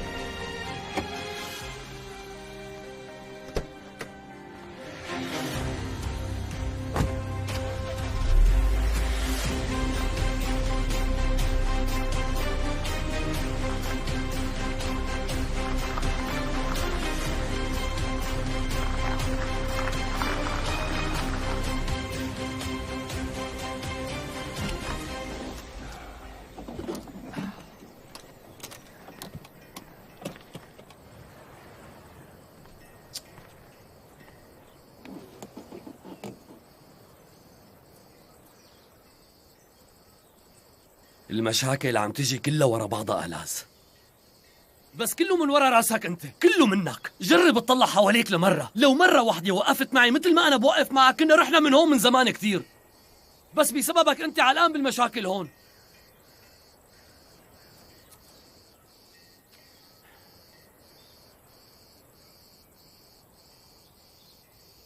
وبعدين مع هالقصة فهمني أنا ليش ما عم أقدر أتعامل معك، ليش ما عم أقدر أفهمك ولا بطريقة. لك يلا يا عيني.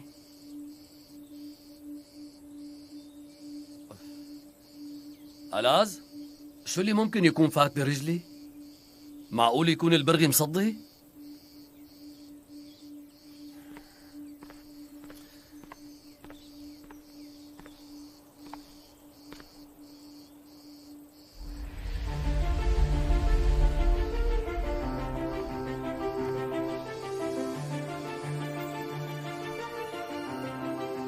هذا هو. لك ألاز وأخيرا لقيته. تعال شوف، على الأغلب لقيت القطعة الناقصة. بتعرف إذا بتطلع هي ما عاد في شي بيقدر يوقفني بهالحياة. يلا يا روحي، يلا يا عيني، يلا. ألاز، معقول تكون هي؟ ألاز شفت شو صار؟ اطلع يا أخي. ألاز، سمعت يا أخي؟ بتعرف شو هذا الصوت؟ هاد بيكون صوت حرية أخوك يا ألاز. خلصنا. عم بعيط من أول وجديد. يعني على شو فرحان كل هالقد؟ شو هالشي المهم يلي قدر يلاقيه؟ يا ربي. منيح، يعني وأخيرا رح نخلص منك. أوف، أخيرا. بس شوية هدوء، ما بدي غير شوية هدوء. افتحي الباب. لك ما كفاك يلي عملته، روح من هون بسرعة. أنا انشغل بالي عليكي. وشو بدك فيني؟ بتعرفي إنه حكيك صح؟ أنا شو دخلني؟ أنت يلي عملتي بحالك هيك. عم يعذبني ضميري وفوقها قال كنت جاي أعتذر منك مثل الغبي. لك لسه عم بتحاول تطلع بالعالي؟ اسكت وروح من هون بقى. أنا رح أروح أساساً ورح أختفي من شانك، بتعرفي هالشي؟ لأنه لو أنت ما جننتيني ما كنت لقيت البرغي اللي إلي شهور عم دور عليه. لهالسبب ما بدي إياكي تعتذري مني. أنا مدين إلك بشكر كبير كتير كتير، بتعرفي هالشي؟ لأنه عن جد لولاكي موتوري ما كان اشتغل بنوب. رجع لي إياه. شو يلي بدك رجعه؟ ما فهمت شو هذا اللي بدك رجع لك إياه؟ رجع لي البرغي. أنا ركبته من زمان، من وين لوين صار البرغي إليك؟ ما دخلني، فكه ورجع لي إياه. مستحيل، أنت بتعرفي من أنت عم دور على هذا البرغي؟ بما أنك لقيته هون فهذا البرغي لإلي، رجع لي إياه. طلعتي مشكلجية. الصبح تهجمت على كرفانتي ولك ساعة عم بتعيط هون وطلعت مشكلجية. يلا رجعوا. أنت مو طبيعية. تمام، فهمت عليكي، رح أعطيكي حقه. ممتاز، يلا. بدك حقه؟ يلا.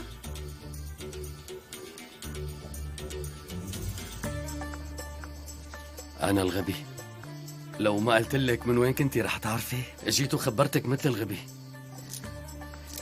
يلا. فلست. تمام، خدي. مع انه ما بيسوى ولا ليرة، بس هالمصريات طالعين من خاطري. تتهني.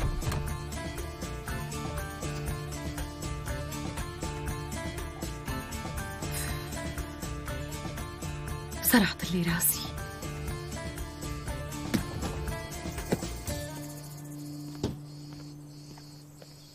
نصابة. بس بتعرف شغلة، بعد هلأ ما في شي رح يقدر يضايقني نهائياً. من بعد هلأ أنا وأنت رح نفتل العالم سوا.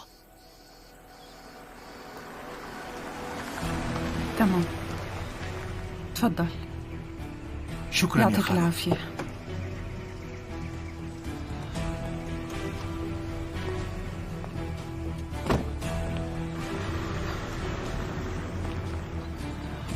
لك شو صاير هون؟ تفضل يا خانم، لعند مين جاية؟ جاي على بيتي. أنا نسليهان. ايه وشو يعني؟ أنا ساكنة هون، اسمي نسليهان. لا ثانية يا خانم. شو قصدك ثانية؟ ليش شو صار؟ عن جد رشوا البيت؟ لا ما حدا رشه. توقعت أساساً صح أي رش. واضح أنك جاي جديد وما بتعرفني. ممكن تناديلي لعثمان لو سمحت؟ ما في حدا بهذا الاسم يا خانم، واضح انك مخربطة. أنا مالي مخربطة لك أخي، أكيد ما رح خربط ببيتي. هذا بيت عائلة سويسلان، شو ما بعرف بيتي يعني بعد. يا خانم اللي فهمته انك صاحبة البيت القديمة، بس هذا البيت ما عاد بيتكم للأسف. ما فهمت. يا خانم كلامي واضح.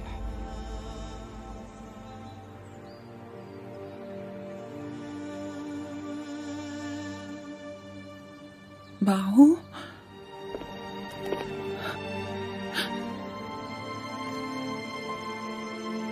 لك باعوا البيت؟ باعوا البيت.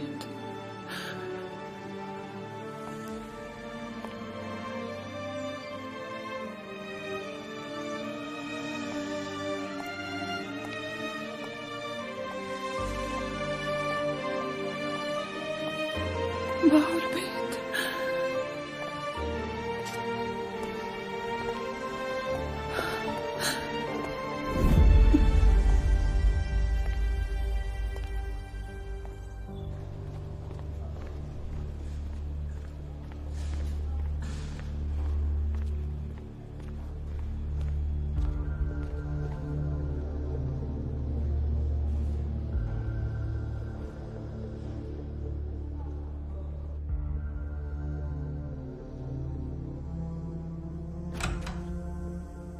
هاندا خانم، أهلا وسهلا. بتمنى ما أكون نطرتك كتير. سلامتك، شو صاير بإيدك؟ حادث صغير، مو مهم كتير. طيب إذا احتجتي لأي شيء فأنت بتعرفي إنه المشفى تبعنا بخدمتك دائما. بتشكرك، بس أنت بتعرف إني إجيت لهون لسبب غيره. هلا شو ما كان السبب شوفتك هون فرحتني كتير وبيهمني تعرفي هذا الشيء.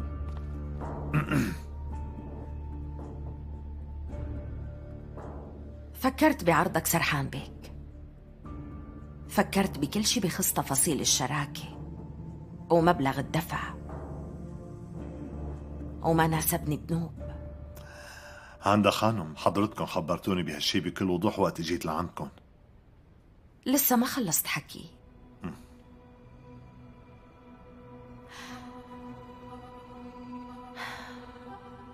رح اشتري حصصك، رح اشتريهم كلهم.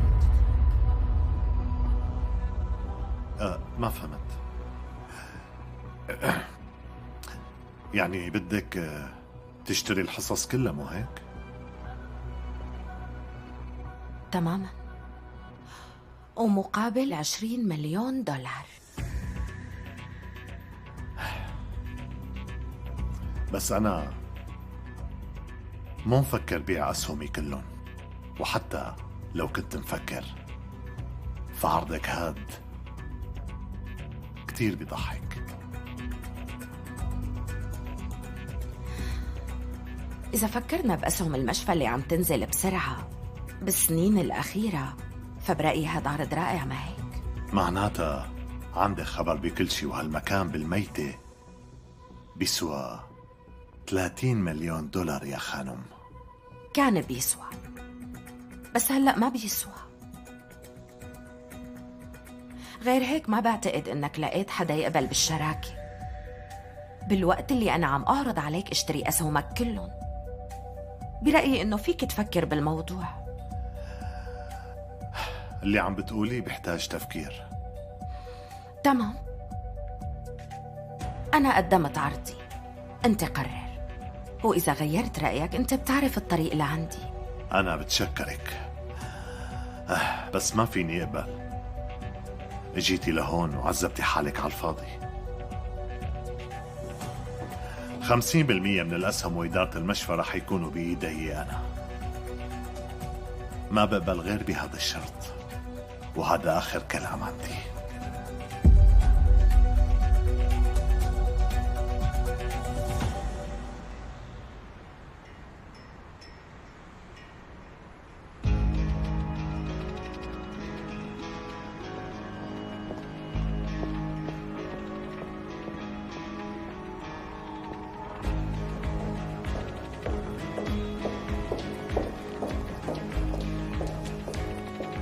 شو عم يصير هون؟ وليش هالغراض برا؟ أهلا وسهلا نسليهان خانم. القصة ايه جاوبي لشوف، احكي ايه. وينه جوفان بيك؟ مع الأسف جوفان بيك ما عم يشتغل هون نسليهان خانم. شلون ما عم يشتغل هون؟ لك شو عم بيصير هون؟ ممكن حدا يشرح لي؟ الأفضل إنه حدا من المسؤولين يشرح لك الوضع. لكن روحي وخبري حدا منهم. حاضر.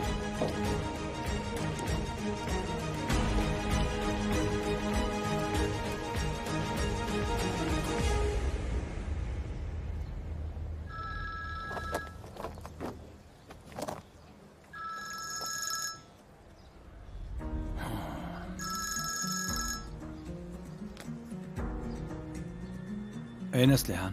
وينك انت جوفان؟ انا في عندي كم قصة عم حلهم. شو في؟ رح تجي على المشفى اليوم؟ اي مشفى هاد؟ شو يعني اي مشفى؟ ليش بكم واحد بتشتغل؟ المشفى تبعنا طبعا. ليش شو في؟ صار شي سيء؟ صاير شي لأي حدا؟ لا ما صار شي، بس كنت بدي امرق عليك. ايه تمام. الواضح انه الولاد هسه لهلا ما حكوا معك، مو هيك؟ ما فهمت شو علاقة هالشي بالولاد. أنا جاي لعندك فورا. لا تجي، انت خليكي مكانك وانا هلا رح اجي لعندك، لانه الحقيقه في موضوع مهم كتير لازم حاكيك فيه قبل الزواج، ولهيك رح اجي لعندك وبسرعه، ولازم نحكي احسن. تمام؟ ايه تمام جوفان. تمام.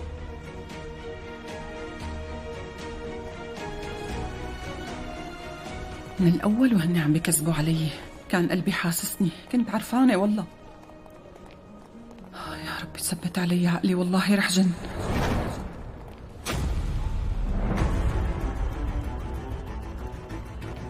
سرحان؟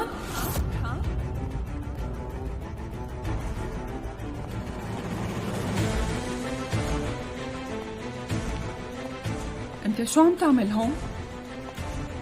نسليهان؟ نسليهان ايه. شو عم تعمل هون؟ شو إلك شغل؟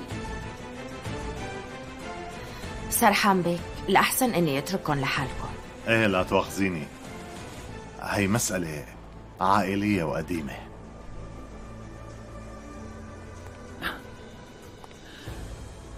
أصلاً أنت شو عم تعملي هون؟ هي مسألة عائلية قديمة شوي.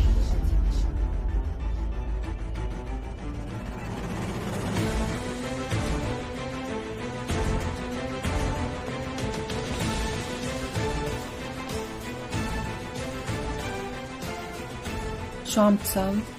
قررت تلف حواليك الأعداء القدماء لعائلة سويسلان يعني؟ مو هيك أبداً، في شغلات ما بتعرفيها. ايه لاحظت انه في شغلات ما بعرفها وناطرة منك تشرح لي اياها. شو إلك شغل هون؟ شو عم تعمل؟ لأنه هالمكان لإلي.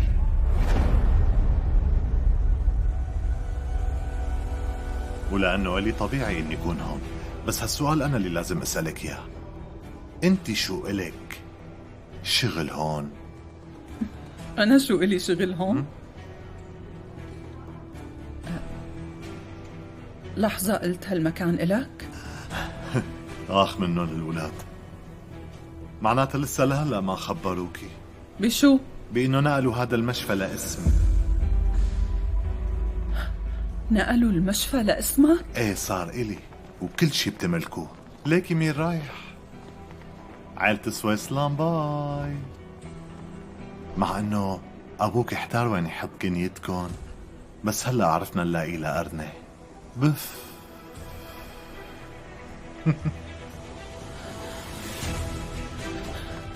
ممكن اعرف مقابل شو؟ سرحان، سرحان، عم احكي معك. مقابل شو اخذت كل هاد؟ شو عملت لحتى ضحكت عليهم؟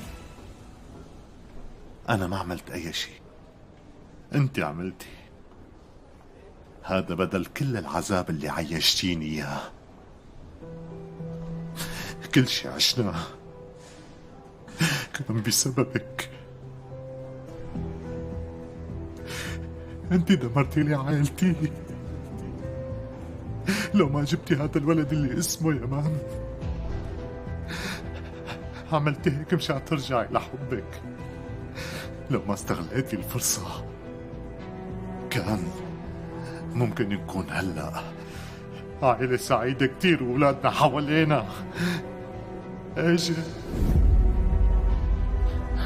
اجا بسببك ماتت. سكر تمك واصحك تذكر اسمه على لسانك مرة تانية، فهمان؟ أصلاً أنت مالك أب. حركاتك هاي صرنا كلنا بنعرفها وما بقى تمشي على حدا أبداً. حتى بعد كل شي صار ما تعلمت تتحمل مسؤولية أي شي بنو ولا أي شي. نحن بحياتنا ما كنا سعداء، كان على طول في شي وسخ ورا كل لحظاتنا السعيدة. سحبتنا كلنا لمستنقع كل وسخ هاد، مو بس أنا وولادي كمان. لحسن الحظ انه ابوه للولاد عايش ولسه قادر يسحبهم من اول وجديد، لانه كل شي بتملكه امهم صار إلي بس.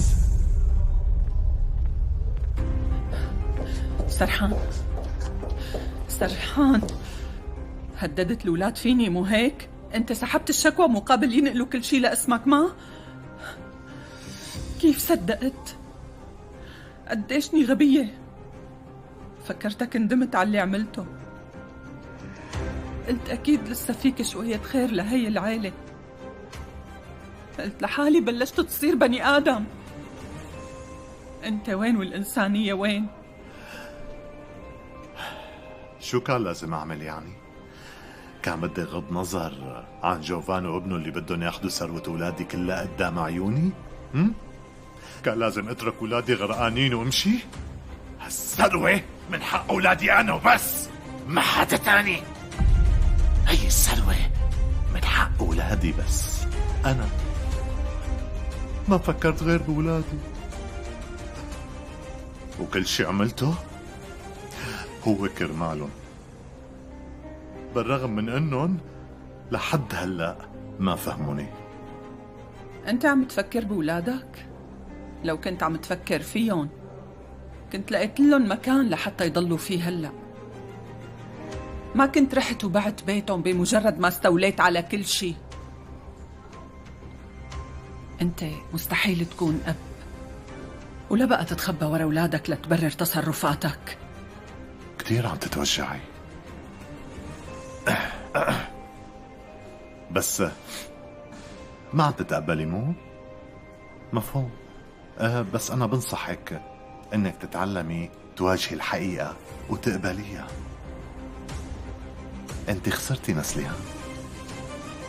هلا لو سمحتي ما عندي وقت، ممكن تطلعي؟ هذا المشفى لإلك.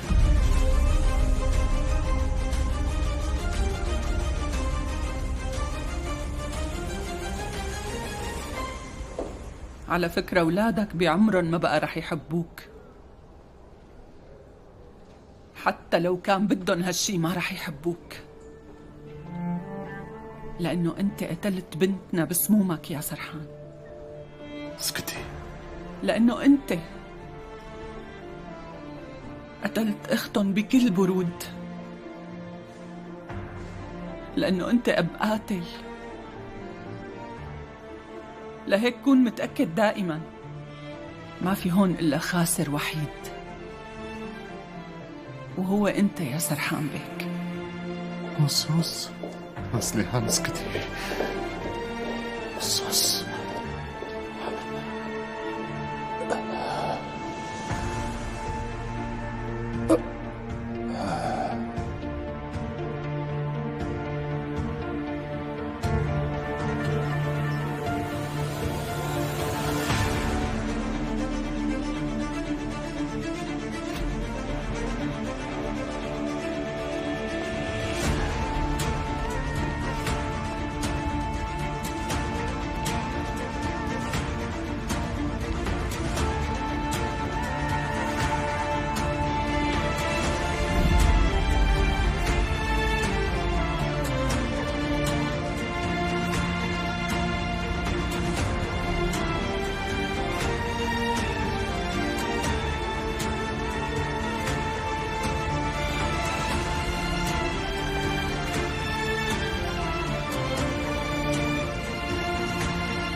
اوف، بتاخدي العقل. بحلف لك انك احلى عروس بشوفها بكل حياتي امي.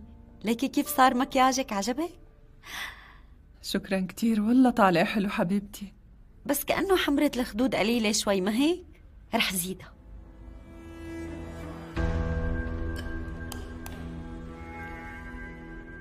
ليش ايدك عم ترجف؟ لا، يمكن من الحماس. القصة مو سهلة، أنا عم جهز العروس. وقت اجيتي كنتي عرقانة؟ يعني الجو شوب كتير، وطبيعي إني أعرق عادي. شاغلة حياتي، ما فيني شي. أنا منيحة مبسوطة وآخر رواق. لهيك أنا بنصحك إنه تصيري مثلي وتحاولي تستمتعي بوقتك وبس. إيه؟ شوفي مكياجك يلا. حلو عن جد، بس شو رأيك نخفف الحمرة شوي؟ لا أنا شايفتها حلوة كتير.